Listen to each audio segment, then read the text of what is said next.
가물었던 땅에 비가 흠뻑 내리고 있습니다. 사실 저는 좋아요. 너무 말랐어요, 땅이. 명절 시작에 비가 좀 와서 그런데 오늘 예배드리는 여러분들 위해 은혜의 단비가 되시기를 축원합니다. 일본 사람들은 태어날 때 아이를 데리고 어디로 가느냐 하면 신사에 갑니다.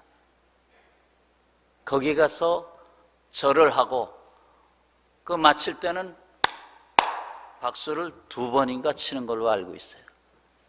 그것도 크게 쳐야 돼요. 결혼할 때는 신부에게 가서 주례를 받습니다. 성당에 가서. 죽을 때는 절에 갑니다. 신사에 갔다 성당에 갔다 절에 가는 것이 일본 사람의 인생입니다.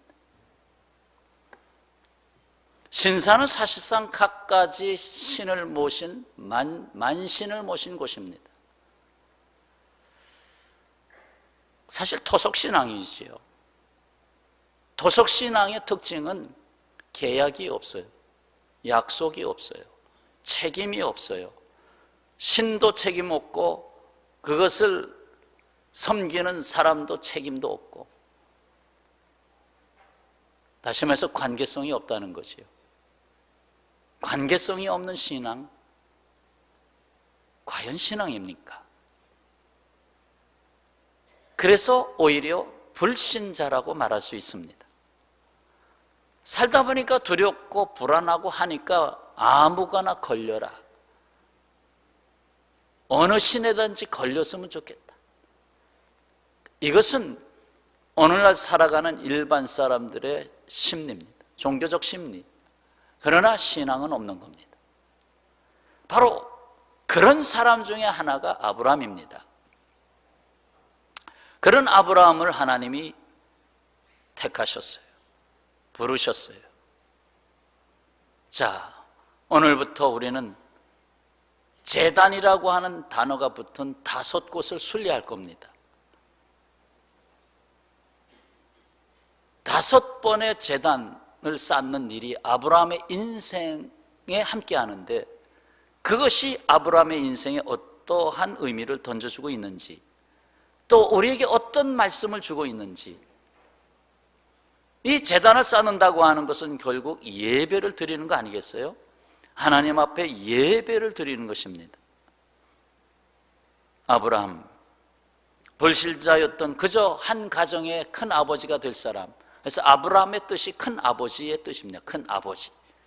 그러나 하나님은 그를 택하셔서 아브라함, 열국의 아버지, 온 세상의 아버지. 그래서 하나님이 온 세상을 구속하시고자, 구원하시고자 택한 사람입니다. 자, 지도를 좀 보겠습니다. 여기 갈대아 우르가 있습니다. 이 갈대아 우르는 지금의 이라크 땅 안에 있습니다. 유브라데스 강이 흘러들어오고 티그리스 강이 흘러들어오면서 바벨론 문명지가 된 곳입니다. 여기서 잘 살고 문명권에서 얼마든지 인생을 펼 수 있는 사람이었는데, 하나님이 그를 불러서 결국 유브라데를 따라 올라가서 하란에 가서 얼마간 머물게 되고, 이 하란은 지금의 터키 국경 안에 있잖아요.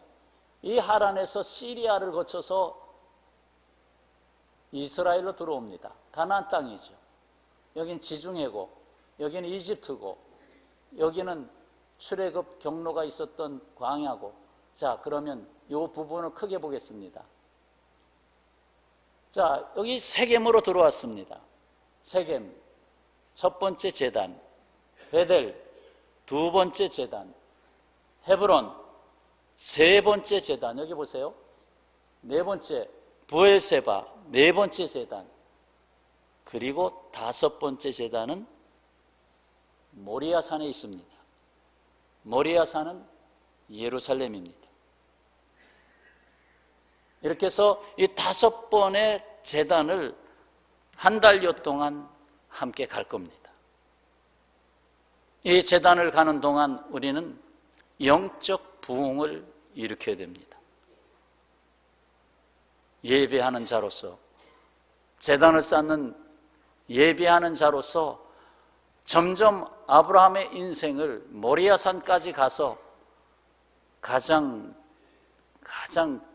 마지막 중요한 제단의 역사를 일으키게 되는데, 이 과정 속에 우리는 함께 인생의 여정을 밟아가야 하겠습니다.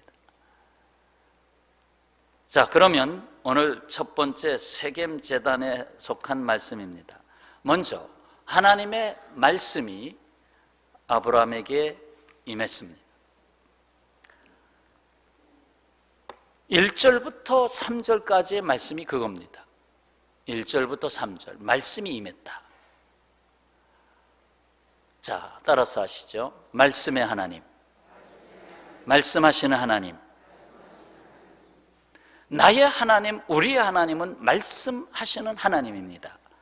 1절에 여호와께서 아브라함에게 이르시되, 아브라함에게 말씀하시되, 너는 나의 고향과 친척과 너의 고향과 친척과 아비의 집을 떠나 내가 네게 보여줄 땅으로 가라 하며 말씀이 임했어요.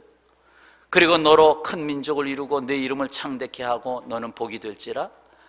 그리고 3절에 가서는 땅의 모든 민족이 너로 말미암아 복을 얻을 것이라 하는 말씀이 임했습니다. 우리가 믿는 하나님은 말씀하시는 하나님이십니다. 이는 듣는 자가 있다는 말입니다. 듣는 자가 없이 하나님은 말씀하지 않습니다. 허공에다 말씀하십니까? 돌들에게 들으라고 말씀합니까? 듣는 자가 있기 때문에 말씀하는 것입니다.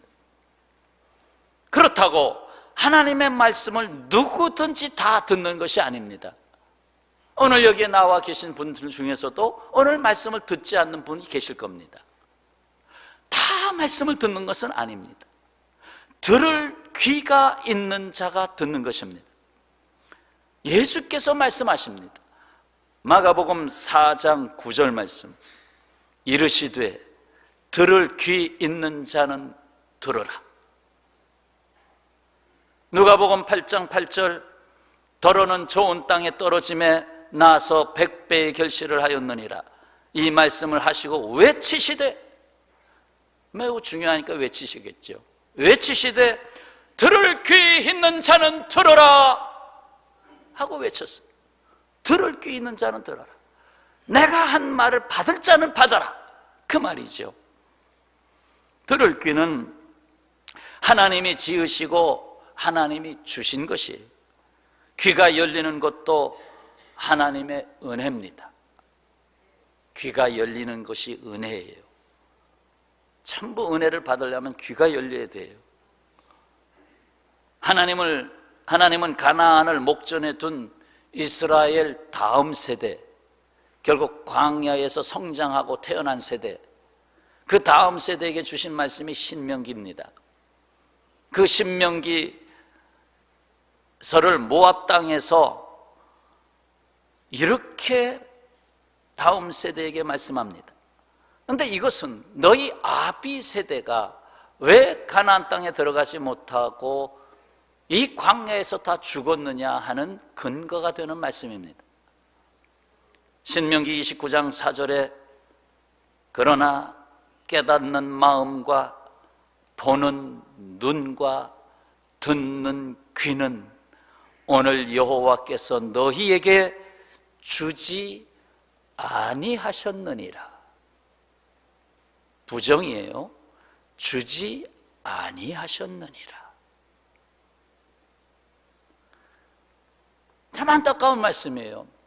출애굽하면서 홍해가 갈라지고 만나를 먹게 된 체험을 한 그 아비 세대가 깨닫는 마음도 없고 보는 눈도 없고 듣는 귀도 없다. 왜? 내가 주지 않았다. 잠언에서 말씀합니다. 잠언 20장 12절, 듣는 귀와 보는 눈은 다 여호와께서 지으신 것이니라. 이건 육신적인 의미를 말하는 게 아니에요. 정말 하나님의 말씀을 듣는 귀, 하나님이 주시는 비전을 볼 수 있는 눈, 이건 하나님이 지으셨다. 그렇기 때문에 우리는 귀가 열리고 눈이 열리도록 하나님께 기도해야 됩니다.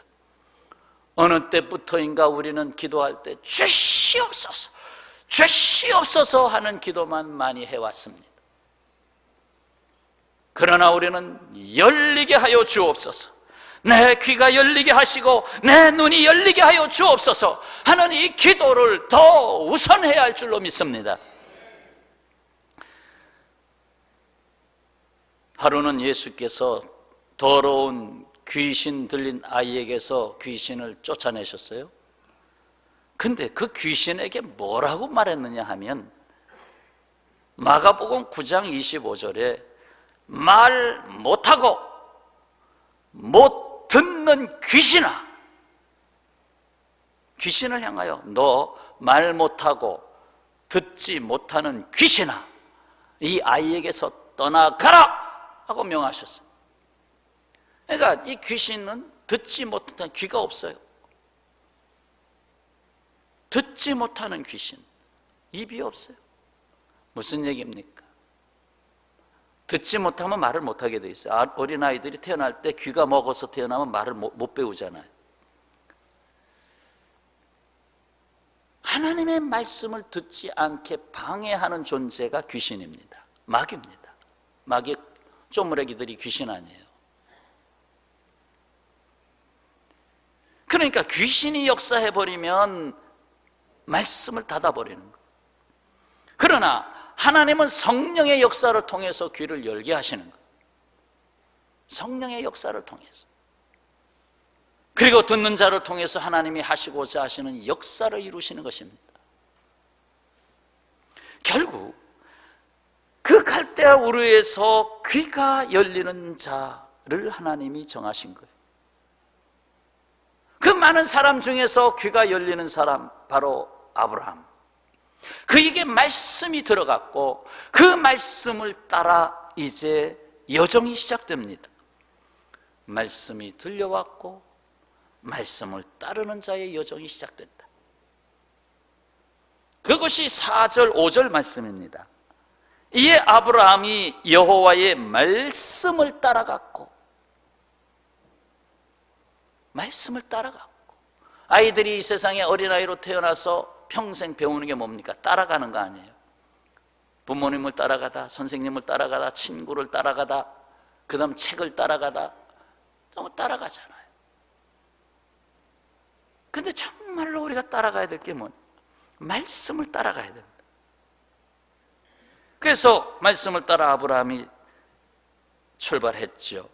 롯도 그와 함께 갔으며, 롯은 말씀을 따라갔을까요? 롯이 귀가 열린 사람이었을까요? 그는 아브라함을 따라갔어요. 아마 평소에 아브라함을 상당히 좋아했던 모양이죠. 그건 삼촌을 매우 좋아했던 모양이죠. 삼촌 같이 가면 안 돼? 뭐 정 따라오려면 와라. 결국 따라왔지만 말씀을 따라가는 인생이 아니었기 때문에 이제 너 선택을 좀 해봐라. 분가를 해야 되겠다. 그때 결국 소돔과 고모라를 선택했잖아요. 망했잖아요. 집안이 망했잖아요. 결국 말씀을 따라 가나안 땅에 들어왔습니다. 아브라함은 하나님의 말씀을 따라가는 삶이 시작됐습니다. 그게 진정한 아브라함의 제2의 인생이에요. 말씀을 따라가는 삶. 그래서 고향 친척 아비집을 떠나라. 왜요? 거기엔 세 가지가 있기 때문입니다. 하나는 거기에는 만신이 있기 때문에, 그냥 너무나 많은 우상이 있기 때문에, 그들이 섬긴 그 우상들이 너무 많기 때문에 그걸 일단 떠나가야 되겠다. 떠나라. 두 번째 이유는 하나님의 말씀보다 세상에 굳어진 사람들의 말로 말이 너무 가득 차 있다. 그 말들이 너무 많다. 사상, 생각. 너 애비 말 좀 들어봐라. 하면서 전부 그 굳어진 말들. 거긴 하나님이 안 계시잖아. 그래서 우상들, 그래서 세상 조류들, 거기서 생겨난 말들. 말은 사람의 의식을 자꾸 만들어 가잖아요. 그래서 거기서 좀 떠나라. 세 번째 이유는 온 세상을 구원하기 위해서 하나님의 구원사의 계획을 펼치기에는 그 갈대아 우르라고 하는 마당이 적합하지가 않은 거예요. 너무 세상의 문물로 가득 찼기 때문에, 세상의 문명으로 너무 가득 찼기 때문에, 눈에 보이는 것이 너무 많기 때문에 거기서는 새로운 하나님이 원하시는 말씀의 세계를 펼 수가 없는 거예요.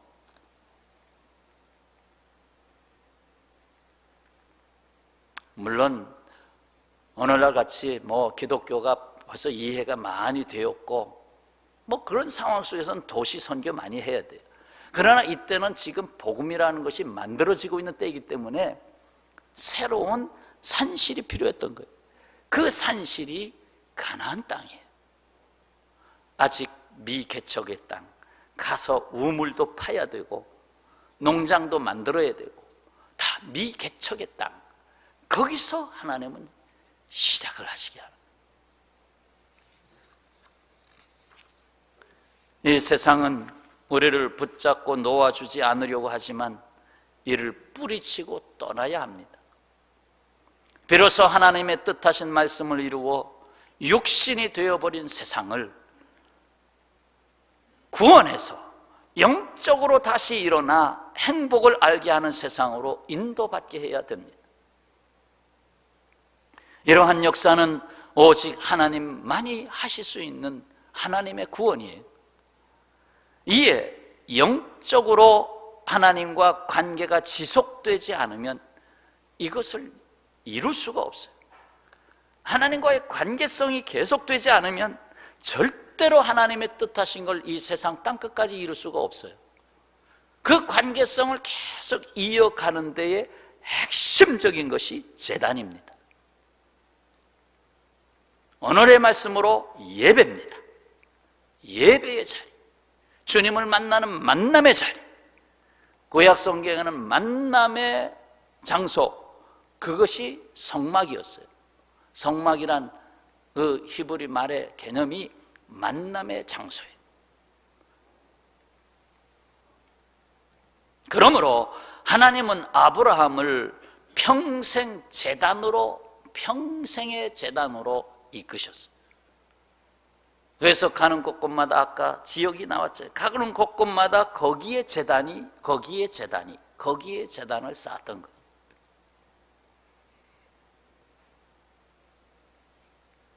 자, 제단의 말씀 6절부터 8절까지의 말씀이 제단의 말씀이에요. 자, 6절만 다 같이 읽겠습니다. 아브라함이 그 땅을 지나 세겜 땅 모래 상수리 나무에 이르니 그때에 가나안 사람이 그 땅에 거주하였더라. 그리고 아브라함에게 하나님이 나타나서 말씀하십니다. 내가 이 땅 세겜 땅을 내 자손에게 주리라. 사실 세겜이 포함된 가나안 땅을 내 자손에게 주리라. 그래서 거기서 제단을 쌓고 8절에 하반절 그가 그곳에서 여호와께 제단을 쌓고 여호와의 이름을 불렀다. 고향을 떠난 아브라함은 세겜 땅에 이르러 비로소 제단을 쌓는 삶이 시작됩니다. 그리고 여호와의 이름을 부릅니다. 뭡니까? 예배의 삶이 시작됐습니다. 세겜은 예루살렘 북쪽 65km, 그리심 산의 동쪽 기슭에 있는 성읍입니다. 가나안 사람들, 원주민들이죠. 가나안 사람들은 세겜을 땅의 중심으로 생각했습니다. 그 가나안 땅의 중심이 세겜입니다. 우리나라의 중심은 충주라고 하는 말을 제가 들었어요. 충주가 우리나라의 중심이다. 신약 시대에는 예수께서 사마리아 여인과 대화를 나눈 수가의 우물이 있는 한적한 동네, 이 수가성이 세겜입니다. 그 우물에서 북쪽으로 약 800m, 800m면 5분이면 가지요. 800m 지점에 요셉의 무덤이 있다고 추정합니다. 그만큼 세겜은 나름의 의미가 있는 곳입니다. 가나안 사람들이 중심으로 삼았던 세겜, 거기에 첫 번째 제단을 하나님이 열었어요. 세겜이라고 하는 단어는 어깨라는 뜻입니다. 어깨, 바로 이 어깨. 아이고, 어깨가 왜 이렇게 아프지? 이 어깨라는 뜻입니다.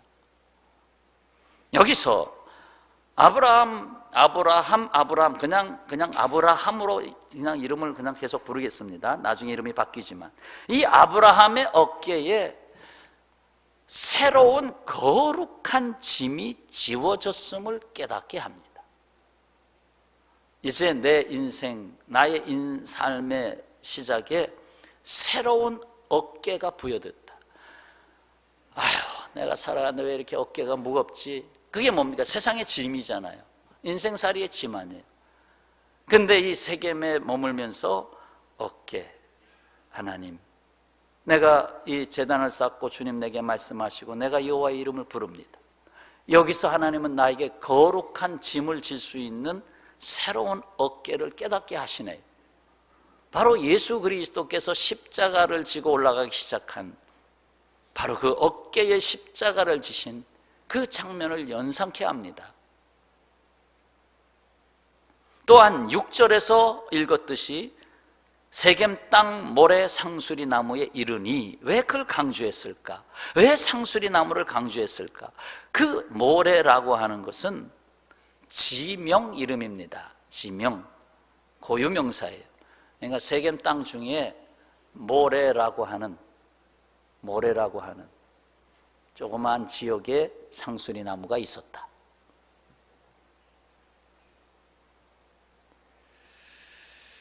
이 상수리 나무는 성경에서 좀 영적인 의미를 많이 담고 있어요. 그냥 나무라고 보여지지 않습니다.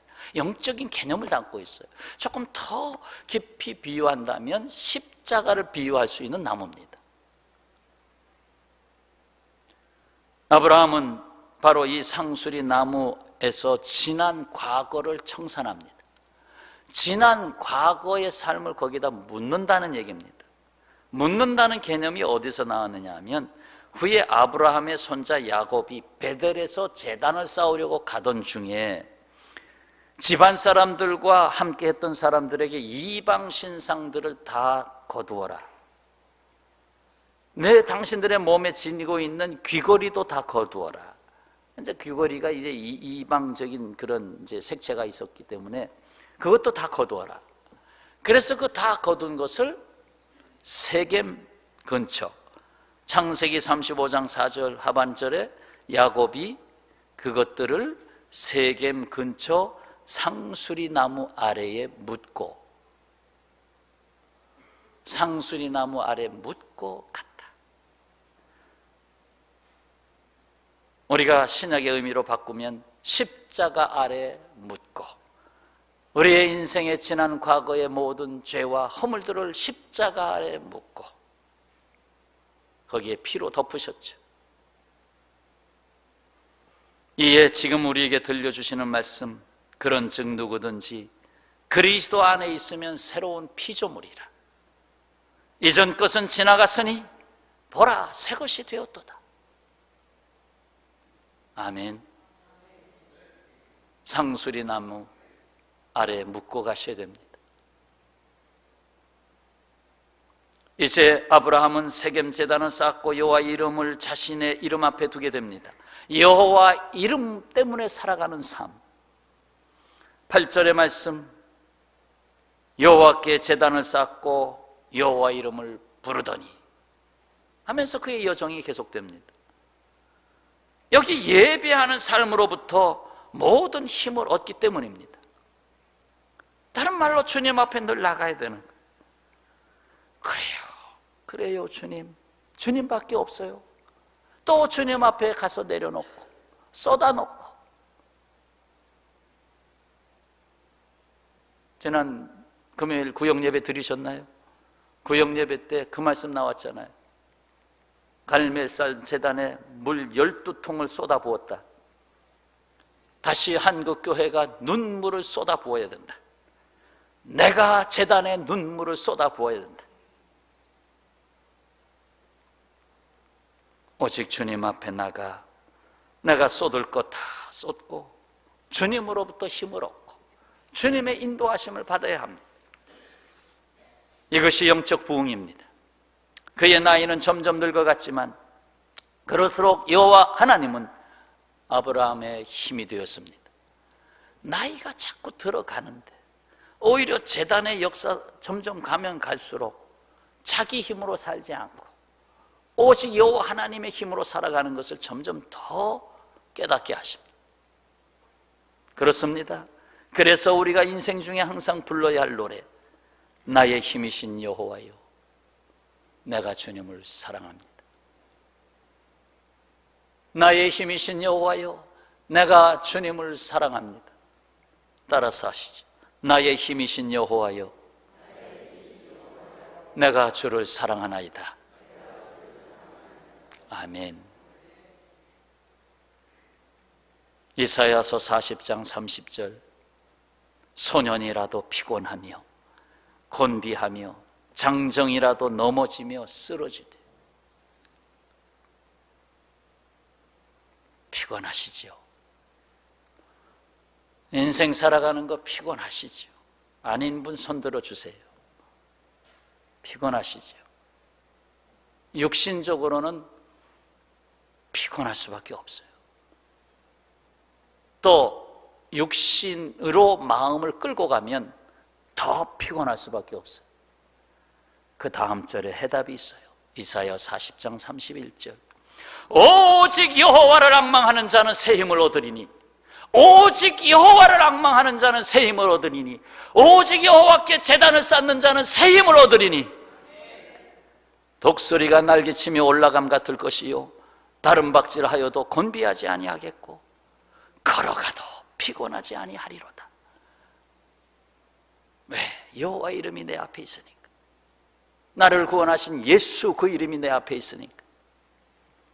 사랑하는 성도 여러분, 내 이름이 무엇이길래 내 이름 하나 밟히면 그렇게 힘들어 하십니까?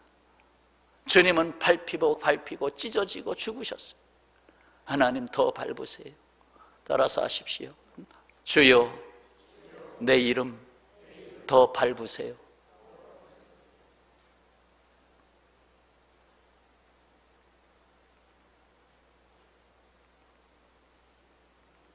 우리의 힘은 육신에서 나오는 것이 아닙니다.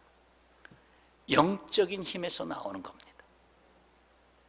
어깨라는 뜻을 가진 세겜에서 아브라함의 제단의 삶, 곧 예배의 삶은 시작되는 거예요. 이제 아브라함의 여정은 시작에 불과합니다. 베델 제단이 기다리고 있습니다. 말씀을 정리합니다. 말씀하시는 하나님이 아브라함에게 임하셨어요. 아브라함에게 하나님의 말씀이 들려왔어요. 그래서 말씀을 따르는 여정이 시작됐어요.